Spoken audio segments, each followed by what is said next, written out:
there if Justin's doing all this fancy stuff to his transmission. I don't even think, maybe he doesn't have a Ryan down there to do all this stuff. All right, guys, so we're at Acceleration Auto and Performance. Right there, those guys. So it's in Edmonton, Alberta. Powertrain Products, they gave us the 4L80 for build. And we're gonna be putting more power to this thing than the stock transmission's gonna hold up to. So this is Ryan. He's here with Acceleration, and he's gonna show me and all you guys how to make these things handle some power. So we have an upgraded valve body with the trans brake. We have an input shaft and clutch drum. Rear shaft, not the input shaft. But anyways, what happens is these splines and these drums are usually prone to breaking. So every single company upgrades them to like some sort of billet. This one actually has some nice lightened holes in it. And then yeah, the front input shaft, again, this area is prone for breaking just because, you know, essentially this goes into your torque converter, and you just can imagine how much torque, especially on like a boost application off the trans brake or whatever. This guy's taking all of it. All your hit is on that. Yeah. I'll kind of show once we get into it kind of where these go, and we can kind of compare the differences. I mean, I have other stock ones, so this is actually what you're replacing right here. Okay. So this one obviously was in one that had some heat. I mean, realistically, I've never seen anyone break these over like 700 plus, like 700-ish horse at the wheels, but we're gonna be a little bit further than 700. I think we're gonna have to be, because we're racing a pro mod here, but yeah. So another thing too, now that we're kind of the 4L80 is a great transmission. You know, in stock form, there's a lot of reprogramming you can do to these valve bodies to make it actually last. But in your case, there's just no replacement for the Extreme Automatics. Yeah, so we went with Extreme Automatics. It's their 1-2 with the trans brake, so we can use the trans brake for first or second, and we opted for that just for the fact we're racing no prep, and it'd be, yeah, if we got some track issues and we can't hit as hard, we can leave in second and try to put the power down. So I'm still learning all this stuff, but that's everyday stuff for us. yeah, as you can see, these guys, they build some crazy stuff here. Like this Viper is absolutely insane. There's a truck in the back that is wild as well. Pretty much everything in here has a turbo or a supercharger on it that I've seen. But yeah, check out Acceleration, you guys. They're we're 13 days away from leaving, and he's staying after hours and helping me out here with this thing. So, and hopefully I'll learn something, and I can do one of these on my own one day. And usually I don't use a gun to take it apart. This one was a pretty fresh rebuild. And we're on timeline. Yeah, when I put it, whenever I assemble these, it's all by hand. Okay. And torque wrench. Just because it's easy to strip something out. Yes. Very easy. I've been there, done that So a few times. What we need to do when we pull this out, just put it here for a second. We have to reuse this guy. Just gonna be really gentle with it, pulling it out. You can see it's fighting me a little bit. This is your manual valve. Okay. This one's in pretty good shape, but yeah. So this guy will actually be transferred into the new one. So what we might have to do, let's see, yeah, well, there we go. These are extremely machine tight, as you can see. Yeah, looks like it. So what we'll do after is I always put I'll pre-lube everything. Okay. But yeah, this is like, look how perfectly tight that is. See, that's not complicated at all in there, guys. Like, anyone could do this. There's a reason I'm here, is because of how complicated these things are. I could tear it down, figure that out, but putting it back together properly and not nicking something that shouldn't be nicked. So this guy right here is this guy. Ah, yes. Fourth gear, essentially. Okay. So That's the one we won't be using. Yeah, not very often. Yeah. Now we get into the next part. So, this line earlier. This guy is in the forward. Okay. So what I'll show you here, this cool little tool. What happens It's always the cool tools that you guys have. Yeah. So this pulls it out just like that. Like that. So seeing it here right now. Find a split. Just get in behind here. Pull these snap ring out. So this part actually goes into the direct drum, which is right here. Okay. This is your forward drum. So whenever you're in any forward gear, this guy has to be on. Okay. You fry this, you ain't moving nowhere. Okay. That's the important one. Yeah, and I see someone's already put good upgraded discs in it. So this guy will be going in here. Okay. So that's quite the difference then. Like, if you look at the, like the weight difference of it. Oh yeah. Like the weight difference in these two. So that's what I forgot. So this is your forward hub, essentially. So your forward discs spline onto this. This actually feeds this guy right here. Oh, okay. So one other thing, which, you know, for your guys' sake, you'll be fine. Usually this is the other shaft you'll replace. Yeah. This is your intermediate shaft. It kind of runs. I looked for that and I couldn't find one. Because I was going to put everything I could in this, and it was... One thing you could have done is actually, it's the same for Turbo 400. Oh. So, wow. So that's the thing that is kind of neat about these trannies. Everyone's like, oh, I'm going to do Turbo 400. I'm like, well, you know what? You can have overdrive. And ADE is, you know, they do make better parts now for fourth gear. But realistically, we've got guys making, you know, 1,200 horse through these pretty easily at the wheels with the proper components. Essentially, from about here down is a Turbo 400. Yeah. Guys actually swap the gear sets and all that. Yeah, so, like so the guy that does my demolition derby trannies, Rob, he uses 4L80 parts in all of our Turbo 400. This is what you want right here. This in a Turbo 400, because in a Turbo 400, this is what's called a 9-element sprag. This is my really high-end tool. Yeah, well, that's what I was saying. You transmission guys got all the nice tools, and I like how it's just a piece of wire. So one thing I'll mention too, which we'll get onto next, or down when we put it back together, usually replace these return springs. Now, this isn't confusing at all. There's absolutely no way. I'd have to watch my videos of me tearing it apart in order to put this back together. I do a lot of YouTube, like I make videos for myself, but I watch more YouTube on how to do stuff. It's such a great platform. What? It works great. Even, you know, when you look at the guys like Jake's Performance and a lot of the big name brands for the transmissions, they put a lot of good info out. Yeah. So.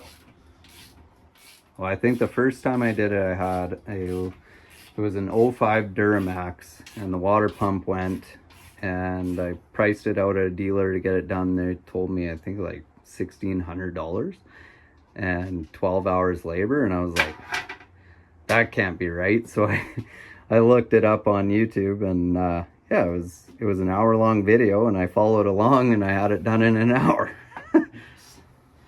What we'll do too, I think we'll put it back in, because I know your transmission's brand new. So that's your rear gear train, I call it. As you can see inside, there's not a whole lot left. Now, actually, we might do it anyways. Sweet. You already have a case saver in here. That's awesome. Because it has a case saver, what we're going to do is we're going to rollerize the rear. Oh, okay. So what's the case saver? I thought that was that thing that we. So there's two. It's kind of funny. So this back here, this bushing. Yep. If you pound these in it looks like someone actually did from the back side. It's a bigger bushing that'll just help support the back end better. Oh, okay. And usually what happens is the factory ones, like, they might have grabbed and spun. This fixes that issue. Sweet. And because it has this lip, it allows us to measure the thickness of this guy. So I'll go grab one here. It's actually a really good mod. I usually do it on any big build. Wonder if Justin's doing all this fancy stuff to his transmission. I know he's got the shaft and the other part because FTI wanted parts in both cars. But I don't know if he's got the extreme automatics. I don't even think, maybe he doesn't have a Ryan down there to do all this stuff. So what we do is we put technically this is like a front pump gear. Right. I think it's like from a Turbo 350 or something, but you put this in the back side of the transmission, and it's just, so the whole weight of the tranny and everything accelerating pushes all onto this thrust. Oh. So now what we do is we put a nice roller in there. Oh, well, that makes sense. So that's what I was saying. Sometimes I can actually go in and put more roller bearings in. Oh, okay. It's just, we're kind of on a time crunch, we're on a time crunch here. I don't want you here all night. I was 45 minutes late getting here, so. I kit normally. See, this is why I didn't attempt to do this at my place. Well, yeah, that's the biggest thing. You do so many of these. Still too thick. I have tons of these shim kits, so. 20.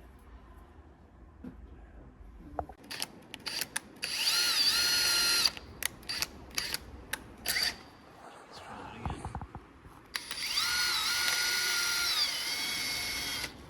That's it. Say they make a proper tool for this, and we know the problem is you can't get the tools all the time nowadays. Well, yeah, that's exactly it. So you got to do what you got to do. There's a tool I'll show you here, and I'll make this tighter in a sec. For a home build, this actually works quite well. A lot of guys will do like whatchamacallit, they'll like wrap it and use hose clamps, which works too. Then one day I was like, why not just use zip ties? I was just experimenting. So what he's doing is these seals on this is the input shaft, right? Yeah. Yeah, so these seals here, whatever this stuff is made out of, you gotta stretch it out and then get it into the groove, and then you just compress it and it goes back to the shape it's in. So he put the new seals on and now just put zip ties over it and clamps them down and leave it for a bit, and we'll come back and they'll be back to normal size. Yep. Just don't do what I just did there. Let it pop out. What? No way, look at this. Worked perfect. Yeah, just a zip tie and it'll compress those back to where they're supposed to be. So now what we do is just grab this guy. I already did lube it up already. You always want to make sure there's lots of lube there. You have to be careful when you put this section in, because there's a sprang and a set of clutches in here, and if this lifts up too far, you can actually unspline the one row of clutch discs, and this doesn't actually seat proper. And then that causes a bunch of issues. Yep. And a lot more work. Yep. Like I said, I always do this where I just kind of come in here, and I mean, I'm sure most tranny builders will do this, or maybe I'm just special, I don't know. But I always like to try to pre-line them up. I find it helps. Just make it easier for stuff to get it in. So now we take this, and kind of have to go in like that. And for some reason your tranny's being really cooperative today. Yeah, it's weird. I didn't think it was gonna go this well with with how my drive went. So it's kind of hard on the hands, so I usually grab a rag. I'll just spin everything a bit just to make sure everything's seated. Feels pretty good there. So this already has an aftermarket pump, this regulator setup in it, which is pretty common. This looks like a Sonax steel. So what we're doing right now is with this kit, you just push it. So now, that's all you have. So if our pressure isn't right, I got to take the pump out to... You don't have to take the pump out. You just pull the pan. That's the beauty. Oh.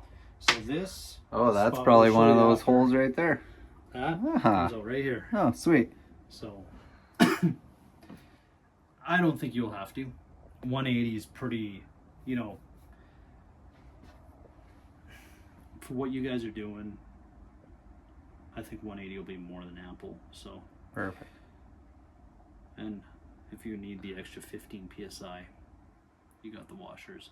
If you had an aftermarket case, like usually I'll do a reed case, they're just thicker. Mm-hmm. So they say what happens at anything over 200, you start to, A, it doesn't work well with the walk-up stuff, and B, it can cause cracking between passages, just because you're dealing with a factory cast transmission, where when you go to an aftermarket, A, they usually don't have as many.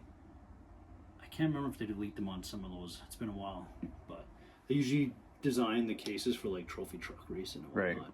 So I've done a bunch of them as well.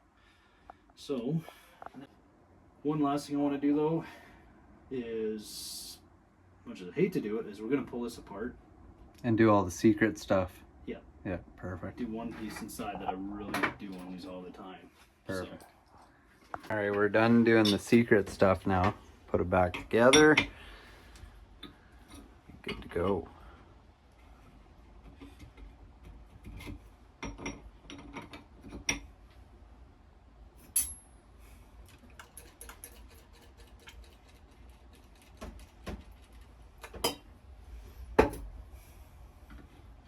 Good habit too is when you go to put the converter in, make sure you put some oil in it. Yeah, I fill up the converter. Yeah. Yeah. Which I'm sure you guys do with your derby cars and all that too. I always add extra in here just for you guys for startup. Nothing worse than dry startup. Mm-hmm. Okay, so let's go like that.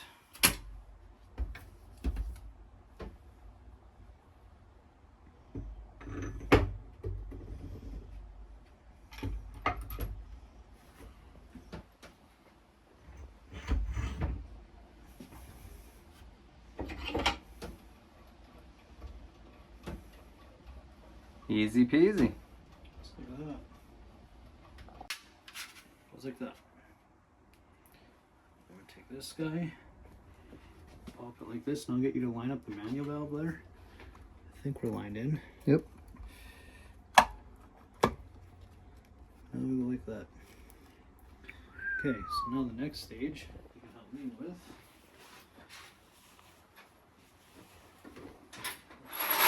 Extreme automatics. Okay, I gotta help, so I'm gonna put my phone down. Alright guys, so we got the valve body installed for the, well, not fully, but that's what it looks like in here. You just have to modify this a little bit. Ryan was just making the hole down right for it, but we're getting real close to being done here. Alright, this thing is so sweet. We got the tree killer on it. Extreme Automatics. Not sponsored by them at all, but this is what I was told that we needed. We got fourth gear if we need it. But we're pretty much ready to put this pan on and we're done. We are going to put AM fittings on here. And then, yeah, and then the 5-hour drive home, so. But Oh, came out really good. It's too bad that we got to put a cover over this because it is beautiful. All right, guys, it is all finished up here. Huge shout out to Acceleration, Auto, and Performance, and Ryan. Man, I appreciate all your help because I wasn't going to be able to get this done by myself. No problem, man. You can only YouTube so much, and Oh, yeah. there was a lot of stuff that it's by feel, and like I learned a lot today. Hopefully, I don't need to tear this thing apart ever and fix anything, but just need more power. Yeah. Then you'll break more stuff. That's Yeah. usually how it goes. That's right. So awesome. Perfect. Well, I do appreciate it, and Yeah, I'm excited to see you guys run it. well, come on down. Yeah. June 13th and 14th. Perfect. Well, we made it home. It was 3:30 in the morning when when I got home. So we're gonna get this here tranny pulled out. We'll get working on some stuff. Huge shout out to Acceleration Performance or Acceleration Auto and Performance in Edmonton. It was like Ryan there. He stayed late and helped put this transmission together, and I really appreciate it. It's cool to see like these Canadian companies that are really hopping on backing us. It's pretty cool to see. So we got this thing. We're gonna get it put in the shop and yeah, get it installed in the car. Converter should be here tomorrow, and once that's here, it's go time. Like, it is slap parts together as fast as we can. So thanks for tuning in, guys.